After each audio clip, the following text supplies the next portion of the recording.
So here's a quick little thing here. Dungeons and Lasers. Oh boy. That's right, everyone. Today we're going to be going over the terrifying, the mighty Xenodragon. A mighty creature that literally, I think actually might need one thing to make it better. But, still. This creature is amazing. It's terrifying. If you're a fan of terrifying xenomorphs, merged with a creature that's already on the rivaling the gods, well, now it's gotten worse. It somehow infected a dragon, has become the Xenodragon, a beast that rivals the queen, and literally like how mind flayers are afraid to make mind stealer dragons, even queens would fear this fellow Xeno. Its power, its multiple arms, it's honestly almost like a queen itself. But more dangerous as it probably has the ability to spit acid or fire or whatever the other dragon could do on top of its acid ability. Because I think acid would come just naturally. Now, as you can see on the box here, they made it very blue. When I paint mine, it ain't going to be that blue. It's probably going to be more of a more traditional Xeno with like little touch-ups of color. Maybe not blue, maybe more in the green, since I do think this thing would be more comparable to a black dragon. Considering they're both acid-spewing creatures, they favor acid, they favor the darkness, and they favor being a deadly hunter, which sounds like each other. But let's take a look at the back, shall we? So here's the back of the box. That's what it would look like fully assembled with its base, 50 millimeters. It's 165 millimeters tall. It says easy to assemble. Now let's read this back, though, shall we? Oh boy, I literally will probably have to save this little quote from the back there because it is quite the creepy. Our recon unit has been compromised near Delta Point. Last recordings have assured us that we are dealing with the biggest mutation of the species. It seems like it's a dragon? Sir, a huge, terrified, acid-spitting alien dragon. Remain cautious. The object is extremely fast and dangerous. Oh, indeed it is. If we're talking about the mighty power of the great dragons merged with the terrifying predatory nature, just pure predator nature, actually even hyper predator nature of the xenomorph, we're dealing with a creature that won't be malevolently and powerful. It will just be completely powerful and deadly. And honestly, like I said, a threat even possibly to a queen. Because I don't think even queens would want to deal with these unnormal beasts. They're so terrifying. Now, it does say it comes with a 50 millimeter base. I am going to say this pretty early. I think the base needs to be bigger because it doesn't like to stand up. So before we get there, yes, I assembled it. So yes, it is easy to assemble. You don't even need directions. You just sit it together and put the parts together. It fits quite well. It is also a PVC-free creature. So like they don't use PVC to make it. It feels like a plastic, but I don't know what they used for it, but it's pretty strong. It's pretty rigid, but yet at the same time, I feel like it wouldn't break automatically. On small parts like the fingers, maybe. Maybe on some of the weapon points or the wingtips, those could snap if you accidentally drop it. So try not to. That's why I recommend right now, put it on a huge base. That's my plan. I'm going to glue that base to a bigger base, and then I'm going to kind of use green stuff and my terraining to sort of make like a extended base thing for it, like a bigger base. Because luckily, it did come with a little extra features. Now, I don't know if these were planned or not, but it was really nice. So let's get to the beast itself. Shall we? You're all chomping to see this thing fully assembled in all of its miniature glory. So here it is from the quick side shot angle. As you can see, it does have that curved style to it. The head is very aggressive. It's got multiple sets of arms, big, lovely wings. The mold lines on it, or like any of like those little split lines, are really not bad. If you make it nice and tight when you put it together, it looks pretty good. Now you will have to cut off some flash pieces because it is a sprued thing. Comes with the territory. And like I said, assembly actually was really easy. I didn't have any instructions and I put it together pretty quick. Like when I got down to it. It even comes with a lovely set of some eggs on the base there. And it comes with 2 extra eggs and an extra leg. Yeah, it actually literally sent me this extra leg here. I don't know why they sent me an extra leg, but I'm not going to exactly argue on it because it's a leg, I guess. Maybe I could use it for something else. But they also did send these 2 little eggs. So I'm just going to set them on the base for now just because we're going to turn it. Yes, there she is from a different angle, a little bit better, so you can see all the different arms. So she has 4 arms like a queen does. Though they are like the inner arms more tyrannosaurid, she does have these lovely outside arms with big claws. The feet have a nice jump pose.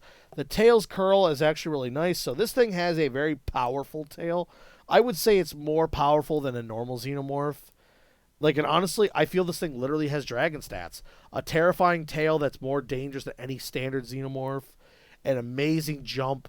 A great flight with these great wings. They're huge. This is a huge creature. I'm sorry. I think they made a mistake with 50 millimeter. I don't know if that's maybe the millimeter bases they use in the game that this could be a supplement to, like if you play the Aliens game. But I'm putting her on a huge base. Like when this is over, she's going on a huge base, and then I'm gonna glue her base to that to help give her some support. I'm gonna figure out which one makes her stable. Like I'll take some green stuff to figure out the proper positioning.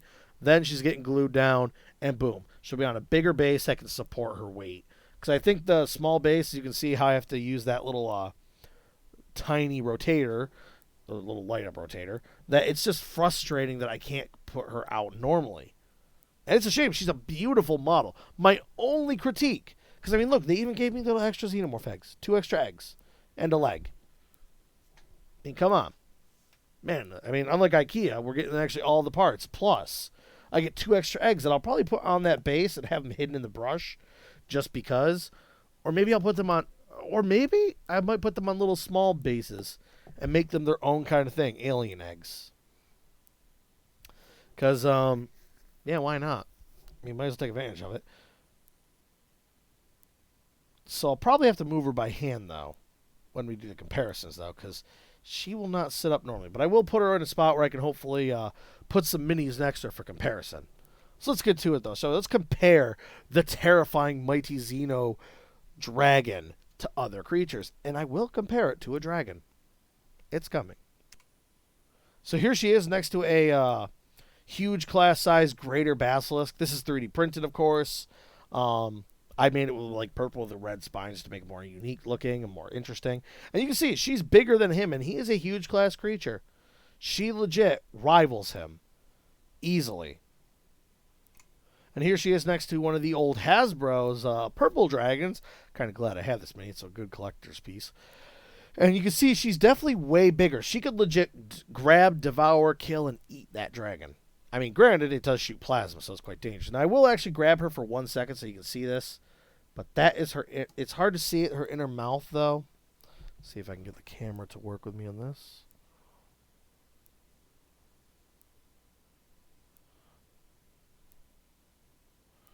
Yeah, see, she does have an inner mouth there. It's very hard to see, but she does have one. I just wanted to make sure that was known because I didn't want you to think like, oh, I didn't put it in there or it doesn't come with one. I mean, what kind of xenomorph would this be without an inner mouth? Now let's compare it to one more dragon. That's right. I said a dragon. Yeah, I decided to go with 2. 1 is not enough. And here's our big queen Xenodragon next to the mighty power of a black dragon. Now this is from the set, like I said, the unpainted set, which I feel I painted better than WizKids painted their own black dragon from the new Dungeon and Dragons board game box. If you haven't checked that out, guys, do so. I have it ready to go. But this dragon here is honestly in the same size category as she is. Her tail's longer, but xenomorphs do have a superbly long tail. They are known as serpents, after all, just like dragons are serpents. Granted, they do outclass the dragon tail. And if you also notice, her crest does the little curved in, like the black dragon. This is why I feel a black dragon would be the perfect creature a xenomorph would go for. Why? Because black dragons are loners. They don't like being in groups. So there's no chance that she's going to run across a bunch of black dragons unless they're nesting or reproducing to fight her. On top of that, they live in the dark. Xenomorphs do prefer the darkness because light doesn't benefit them. It makes them easier to detect, easier to see, easier to take care of. Number 3, sorry, lost track. And third, they're dragons. Simple. Both dragons. So that just makes it kind of general, but still. 4, they're acid. She's an acid-spitting dragon. Granted, xenomorphs can technically spit acid in certain games and, comics and stuff, but This one would utilize its acid in a spray that black dragons are known to do as well. They also fire an acid stream as well. So this would work perfectly. Now, granted, I'd say the acid stream should be all Xenodragons. No matter what type of Xenodragon you make, definitely make it a black dragon. Like inspiration first, then add the ability of the red. Add the abilities of the white.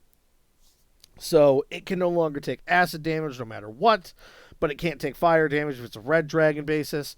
Couldn't take cold damage if it was an ice dragon. Couldn't take, lightning if it was a blue, etc., etc., etc., going on and on and on and on. So I'll stop myself or else I'll go all day because these are dragons. Maybe if it was purple, it's immune to plasma, the rare energy damage type. Now, do I think I'd recommend this dragon? Well, yes, I really would. I mean, I was looking along on Amazon. I checked out Dungeon and Lazers, a company that a lot of people recommend. And then I saw this. I was like, man, I could kind of print dragons. Then this one, the Xenodragon. I was like, man, you caught me there. Because I do love the Aliens franchise. But mixing it with a dragon, that's literally, in my opinion, even worse than the Xenorex. Worse than the Xenocrocodile. This thing could only be rivaled by Xenogodzilla as a joke. But this thing right here, my goodness, I would literally not want to fight a Xenodragon. We're not just dealing with the power of a dragon, but the raw ruthlessness of the Xenomorph. Oh, a terrifying combination. Now, as always, guys, I thank you for watching the video this far. If you've come them all the way, I thank you very much. This one might not have been as long as some of my other videos, but, it's very simple. It's all assembled. There's not much bad on this. The only bad thing I could even say, like I said, is the base should have been a 75mm. I know if the game requires it to be 50 for whatever they made it for, but it needed to be 75 at least. Because this 50 is too small. It falls over. It's too back heavy. It wants to fall over. Now, on top of that as well, what did I pay for this, though? Oof. I mean, honestly, I didn't pay as much as I thought.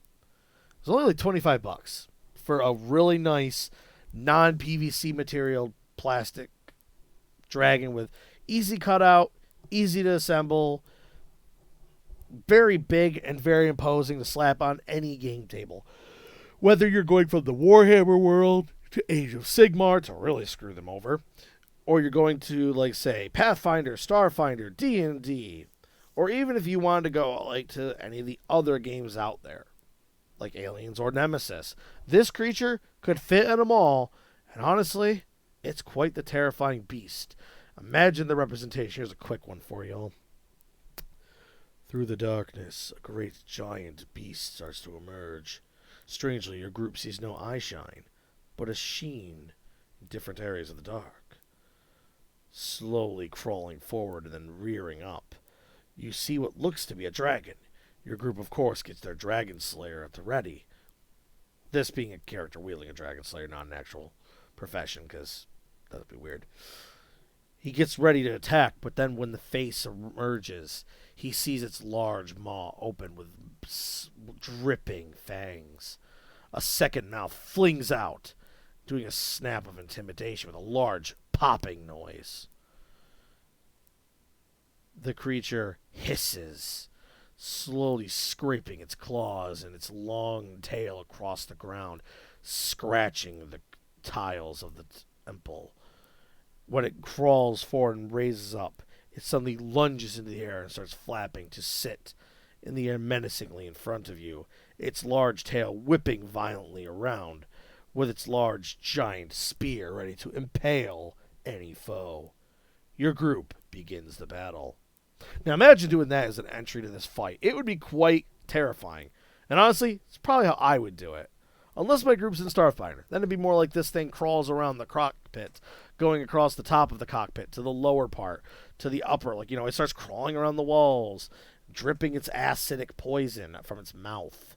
It burns holes in the ground. The fact it has no eyes makes you completely just eerie and feel weird to its presence.